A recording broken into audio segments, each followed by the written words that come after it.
बाबू बबी दास कथा मुझे पार्बि कि सौम्य कथा पार्बि नवीन कथा पार्बि से गोटे मका मकार जमी मंजी नुआ मुंड सब गांधी मुंड से गोटे मका तुम कौ मंजी कहार के गड़ी पड़ो कौटी गच मुझे क्वेश्चन करदेलु एना 8,500 कोटी टंका 50 कोटी जगार सबू खाई जाऊे दलाल टाउटर सचिव भी लिखिते नाई करा न जाओ मु लिखिली नुआ पॉलिसी करा जाओ निजे जाई करी आडप्ट कलु एना 850 न 9,000 कोटी टंका एना वर्ष को आज राजस्व जो पतियारा कर जगन्नाथ मंदिर को नहीं जाओ लिंगराज मंदिर को नहीं जाओ अम्बकुट को नहीं जाओ सब को नहीं जाओ ये जो पैसा केवल मद पैसा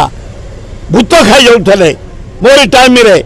सचिव लिखित करा न जाओ मुझे करा जाऊ कॉर्पोरेशन किसी ना जिते मद खाऊँ लोक मैंने कॉर्पोरेशन जो मद कंपानी मारे दौरान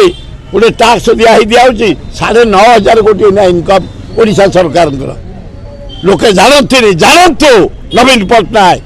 9,500 कोटी टका एक्साइज पाइछ ये जनसाधारण को पैसा। लास्ट क्वेश्चन गोटे बबी दास कहले ट्विटर रे समय आक्षेप करी आपण कृतज्ञ नहेले भगवान भी आपन को साहाय्य करिवे नाही